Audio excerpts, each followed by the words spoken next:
अस्सलामु अलैकुम वरहमतुल्लाहि वबरकातुहू। Welcome back to my channel. आज के इस वीडियो में आप सभी का मैं खुशामदीद करता हूं। आज के इस वीडियो में हम स्टैंडर्ड 10th का यानी जमात 10वीं का उर्दू ब्रिज कोर्स का 33वां दिन देखने जा रहे हैं। 33वां दिन महारत और तसव्वुर है, तहरीरी महारत कहानी, यानी आज हम तहरीरी महारत में कहानी लिखने जाएंगे। आओ मालूम करें अज़ीज़ तलबा और तालबात, आज हम तहरीरी महारत की एक ख़ास किस्म कहानी का मुताला करेंगे। आओ अहलियत पैदा करें।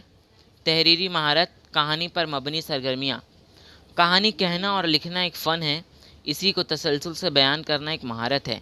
कहानी के वाक़यात में ताल्लुक़ रखा जाए और तरबियत से बयान की जाए तो सुनने वाले की दिलचस्पी कायम रहती है। कहानी फ़र्ज़ी होती है यानी बनावटी होती है, बनाया जाता है, लेकिन अंदाज़े बयान से पढ़ने वाले और सुनने वाले को सच्चाई और हकीकत का गुमान होना चाहिए। यानी अगर हम किसी को कहानी सुनाते हैं, ये लिख कर बताते हैं, तो ऐसा लगना चाहिए जैसे कि कहानी झूठी नहीं हो, ऐसे अंदाज में हमें पेश करना चाहिए। हर कहानी का कोई ना कोई मकसद या नतीजा निकलना चाहिए। जैसे लालच बुरी बला है, हमें झूठ नहीं बोलना चाहिए, कोई ना कोई ऐसे मोरल मतलब नतीजा निकलना चाहिए इसका, और इख्तिताम खुशगवार होना ज़रूरी है। तो नुकात की मदद से कहानी मुकम्मल कीजिए और मुनासिब उन्वान तहरीर कीजिए, है ना। तो ये छोटे छोटे दिया हुआ है हमें, इसकी मदद से नुकात दिए हुए हैं, इसकी मदद से हमें एक मुकम्मल कहानी लिखना है। तो आज चलिए देखते हैं हमें कहानी का क्या उन्वान होता है। कहानी का उन्वान इस तरीके से होगा, चालाक गिलहरी। ये कहानी पूरा लिखा हुआ आप लोग लिख सकते हैं। एक दफ़ा की बात है, एक जंगल में कई किस्म के जानवर और परिंद व चरिंद रहा करते थे। इन्हीं में से एक कौवा था जिसको बहुत मेहनत करने के बाद एक अखरोट मिला। वो अखरोट पाकर बहुत खुश हुआ और वो अखरोट को लेकर अपने घोंसले के पास गया। वो अपने घोंसले में बैठकर आराम से अखरोट को तोड़ने की कोशिश करने लगा, लेकिन अखरोट इतना मजबूत था कि कौवा इस अखरोट को तोड़ ना पाया। इसी दरख्तों पर रहने वाली एक गिलहरी ये सारा माजरा देख रही थी।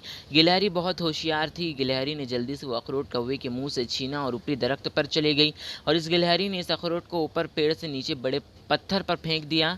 अखरोट के पत्थर पर गिरते ही अखरोट के टुकड़े टुकड़े हो गए। गिलहरी ने जल्दी जल्दी अखरोट के अंदरूनी मग़ज़ को लेकर भाग गई। जब कौवा गिलहरी को तलाश करते हुए वापस आता है तो उसे इस पत्थर पर अखरोट के छिलके दिखाई देते हैं। कौवे को लगता है कि अखरोट खाली है, और आखिर में गिलहरी ने अपनी चालाकी से अखरोट को कौवे से हासिल कर लिया। आओ मश्क करें। बारहसिंगे का पानी में अक्स देखना, शिकारी से जान बचाकर भागना, इस मौजू पर हमें कहानी लिखनी है। तो ये कहानी है। एक दिन बारहसिंगा जंगल में हरी भरी घास खा रहा था। पेट भर जाने पर उसे प्यास महसूस हुई। इस जंगल में शफ़ाफ पानी की एक नदी बहती थी। बारहसिंगा प्यास बुझाने के लिए नदी के किनारे जाता है। जब इसने पानी पीने के लिए मुंह नीचे से झुकाया तो उसे शफ़ाफ पानी में उसे उसका अक्स नज़र आया। अपना अक्स देखकर बारहसिंगा बहुत खुश हुआ, और उसने अपने सर पर मजबूत और लंबे सींग देखकर सोचा कि इन सींगों की वजह से मेरी खूबसूरती में चार चांद लग गए हैं। तब बारहसिंगा के दिल में ख्याल आया कि मैं इस जंगल का सबसे हसीन जानवर हूँ और मेरे सर पर सिंघों का ताज भी है, इसलिए जंगल का बादशाह शेर को नहीं मुझे होना चाहिए था। अभी बारहसिंगा अपने सिंघों को देखकर खुश हो रहा था कि इसकी नज़र अपनी पतली टांगों पर पड़ी।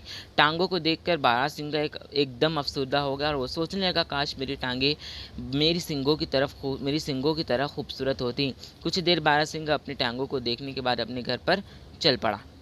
वो अपनी पतली टांगों को कोसता हुआ आगे बढ़ रहा था कि अचानक एक शेर ने इस पर हमला कर दिया।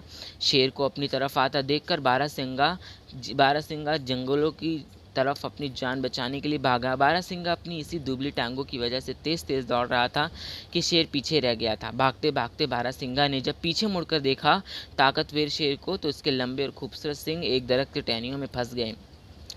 अचानक सींग फंस जाने पर बारहसिंगा बहुत परेशान हुआ। वो अपनी सींग को छुड़ाने के लिए सरतोड़ कोशिश करने लगा, लेकिन इस कोशिश में इसके सींग मज़ीद उलझ कर रह गए। तब उसे एहसास हुआ कि इनके लंबे और खूबसूरत सींगों से वो दुबली और पतली टांगें ही बेहतर है जिन्हें वो थोड़ी देर पहले कोस रहा था। इन्हीं टांगों की वजह से वो अपनी जान बचाने के लिए भागता रहा, और वो अपने आप को आज़ाद कराने की कोशिश कर ही रहा था कि शेर ने उसे आकर दबोच लिया।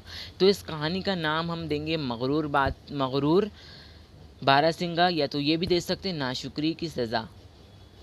अब है आओ तो खिलाती बने चैलेंज। अपनी ज़हानत से कहानी तख्लीक कीजिए, यानी ज़हानत से कहानी बतानी है। तो यहाँ मैंने कहानी लिखी है, मकड़ी ने राह दिखाई, है ना। एक बादशाह था, पड़ोसी राजा ने इसके मुल्क पर हमला कर दिया।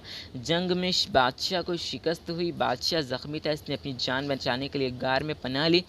वो सख्त मायूसी का शिकार था, इसके दिल में जीने की ख्वाहिश फना हो चुकी थी। गार में लेटे लेटे बादशाह ने एक मकड़ी छत में जाल बुनने की कोशिश कर रही थी। वो बार बार गिरती जाती थी, गिरने पर दोबारा चढ़ने की कोशिश करती। इस तरह इसने 6 बार कोशिश की। आखिरकार वो मकड़ी अपने जाल तक पहुंचने में कामयाब हो गई। बादशाह हैरत ज़दा रह गया।